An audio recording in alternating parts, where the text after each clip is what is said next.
Well, welcome back. I'm all by myself today because my man Matt and his lovely wife Paige welcomed into the world their second child, Daphne Faye Rogers, all 6 pounds, 14 ounces, not 16 pounds, 6 pounds, 14 ounces of Daphne Faye Rogers. We're so happy for them and been rooting for them all week as they welcome Daphne home and they get adjusted to their new life with 2 kids. Mom and baby are doing well, as is Matt, because they're being cared for by big sister Lucy Grace, who at age 2 is both mature and strong enough to run the house. So the Rogers are in good hands, and we hope to see Matt back next week. But please, if you wouldn't mind, keep them in their prayers. I miss Matt, need him back. He makes me better, and we want to make sure that everybody keeps growing on the path and getting better and adjusting to the new life as they should be.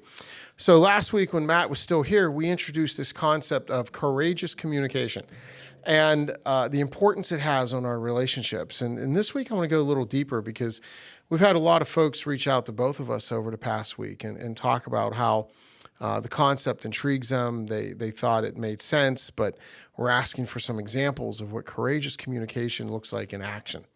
So I wanted to go through some examples this week, some practical examples of what that can look like in your life for the various roles you might fill in your life.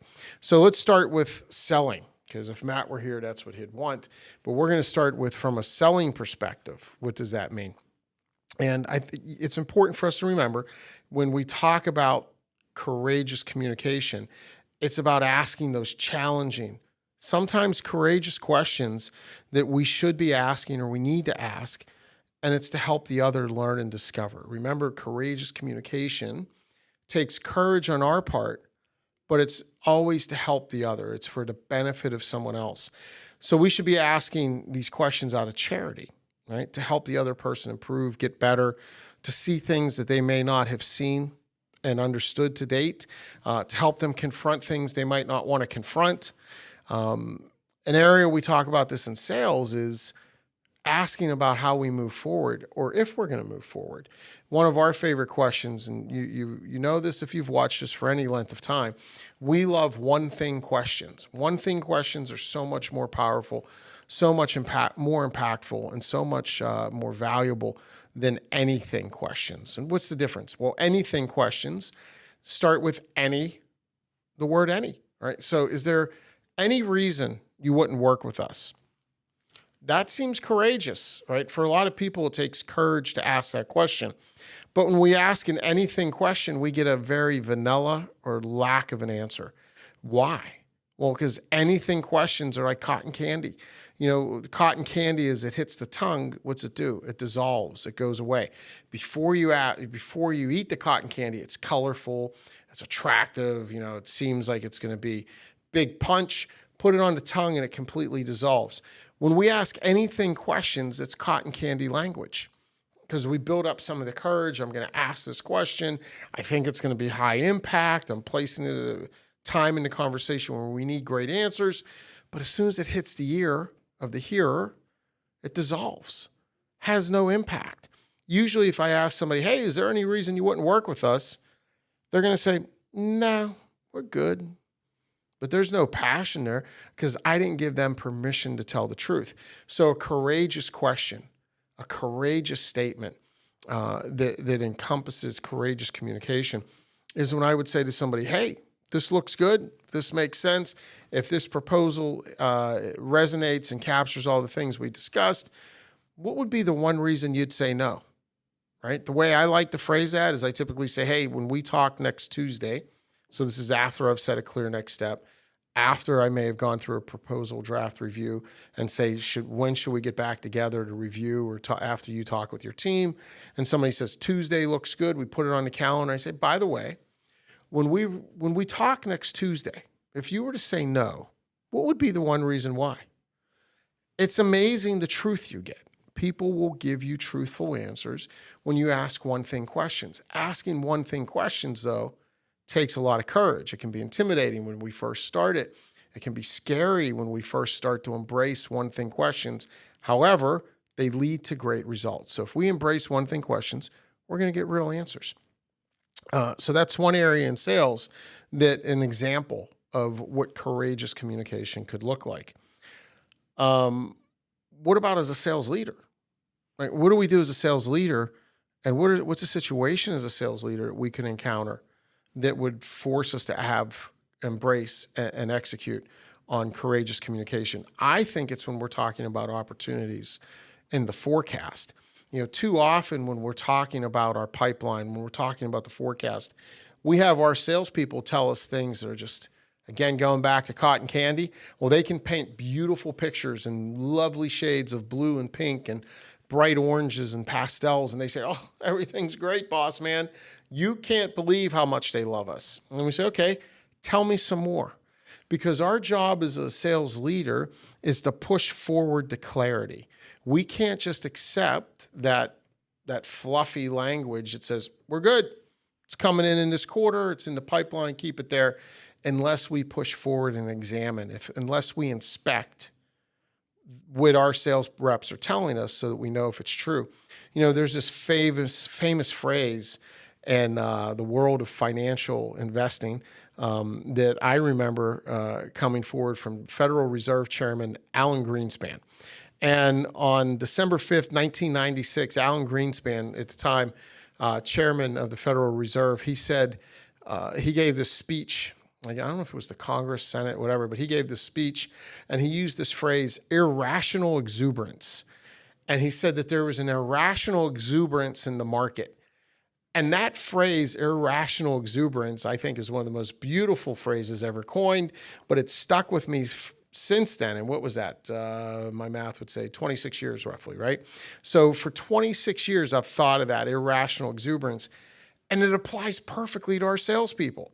When we're reviewing pipelines, when we're talking about forecasts, our salespeople too often are employing irrational exuberance. They're telling us great things about an opportunity, and they haven't examined. They haven't pushed forward. They have not examined why. They don't understand any of the elements of FANT, right? Financial implications, authority, need, and timeline.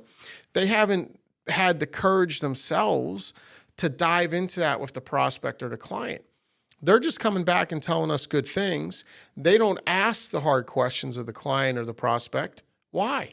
Why don't salespeople ask hard questions? Because somebody could say no. Somebody can give them an answer they don't want. So salespeople avoid that. They stand back and they'd rather just say things are great. Our job as a sales leader is to punch through that, to push through that, to drive the clarity, because that's what our salespeople deserve. Our salespeople don't deserve leadership that lets them forecast opportunities that have no chance of closing. Because if those things don't close, guess what happens? Our salespeople don't get paid. They have to go home and tell their husband or their wife that, hey, I failed again this month. They have to tell their kids, yeah, we can't get that. We can't go on vacation. I can't buy you the shoes because we're letting them fail. No, that's not courageous leadership. Courageous leadership helps others become successful. You've heard us say before, the most loving thing I can do as a leader, the most loving thing I can do as a sales leader is help my people be successful, not let them fail. Letting them fail while I'm being nice to them, that's not loving. So we have to have the courage to push through and ask them questions that make them identify FANT, right? That we have to be able to say to them, has the client agreed with the financial benefits we've put in front of them? Do they agree with our math, right? Got a phone call coming in that we can't take right now. But do they agree with our math? Do they know what the decision process looks like and what has to happen once they say yes? Do they understand why now? Do we understand why now? Why are they doing this now and why us? And have we agreed on a timeline? If we don't have those four basic elements of an opportunity that we've identified and we know for certain, we have something that's probably more of a dream than it is a commitment. So as a sales leader, be courageous, push through those conversations, push through the cotton candy language, and drive our people to the elements of success they need so they can have success for themselves and for the organization and for their families. What about from a personal perspective? How do we employ this courageous communication in some of our personal relationships? Well, I think I'm going to stay away from marriage and I'm going to stay away from kids. Why? because those are two areas that I am like an all-star, all-pro at irritating people. So I don't want to talk about the questions we should be asking our spouses, the questions we should be asking our kids. I don't think I do that very well. I just upset people when I ask questions at home. But let's think about from an interaction with somebody doing work on our home. And I had this a couple weeks ago, maybe last week. We're trying to have some renovations done for my mother's condo that she recently moved into. We have a long-time person that's like a handyman, contractor, does a little bit of everything. I refer to him as the man of the house because whenever anything goes wrong and Susie says, hey, something's not working, I said, what do you want me to do about it? I don't even own tools. Call the man of the house. So she calls Bill. He comes over, does whatever he does. I look at him and say, Bill, how you doing? He's been coming around for 17, 18 years. I love him. Great guy. We reached out to Bill a few weeks ago and asked him if he'd be willing to do this bathroom remodel for my mother. He's like, yeah. So he came over, he looked. Well, between looking at the job and now, we haven't heard from Bill other than a couple texts where he said, hey, I ended up with Lyme's disease. God help him. He's been struggling, trying to get healthy, get through that, get back to work, do all the things he needs to do. Well, what happens when that happens? What happens in his life when he's struggling with Lyme's disease? The work doesn't go away. So poor Bill, this friend of ours, he's had jobs back up and back up. So he's gotten to a point with us where I talked to him on the phone the other day and I could just tell he was distressed. And he was saying to me, I got to get through these next few weeks. I got to do this. And then I got to do this. And I got this other job. And I might not be able to get to this till after Christmas. And again, remember, courageous communication, courageous conversations should always be for the benefit of the other person, not for us. We're not asking tough questions to bully somebody. We should never be asking tough questions to put someone else on the spot. We have to be asking tough questions to help the other person with whatever it is they're working through, whatever it is they're dealing with. So I decided in that moment I was going to ask a courageous question. I said, Bill, we've been friends for a lot of years, and I'm going to ask you a question that's okay for you to say no to. I said, it seems like you might not want to do this job. And I don't want to put any more stress on you than you're already going through. So is it okay to say no? It's okay for you to say no. Would you rather I look for someone else to do this job? What I did is I gave Bill permission to tell the truth. And Bill said, no. I want to do this. I want to help you. I want to help your mother. I said, okay. He goes, I just need time. I need some patience. I said, you got it. This is a guy I've known for 17 years. We're not going to go shop with someone else because he's in a tough spot, right? We're good to wait. We can do that. But I had to love him enough to give him permission to tell me the truth. Because if he would have said in that moment, yeah, I don't think I can do this, right? I have too much going on. I don't know when I can get to it. I don't want this hanging over my head. I want to take that off of his shoulders. I don't want to burden him. So I asked him that courageous question. I said, Bill, I'm going to ask you a tough question. It's okay for you to say no. Think about giving people that permission in your life, and think about who in your life, personal standpoint, might need to hear that. So again, thank you for your time. Appreciate you sticking with us for courageous communication for week 2. Wanted to give you some examples because people have been asking about them and asking for them over the past week. So the challenge remains the same as it did last week. Who are the people in your life, or what are the situations in your life where you need to exhibit more courage in the questions we ask and in the communication style we employ? Not to be a tough guy, not to be the bully, not to get our own needs met, but to help another become better, help another see things differently, and maybe help another have a little more joy. So thanks for being with us as always. Look forward to seeing you again next week. Take care and God bless.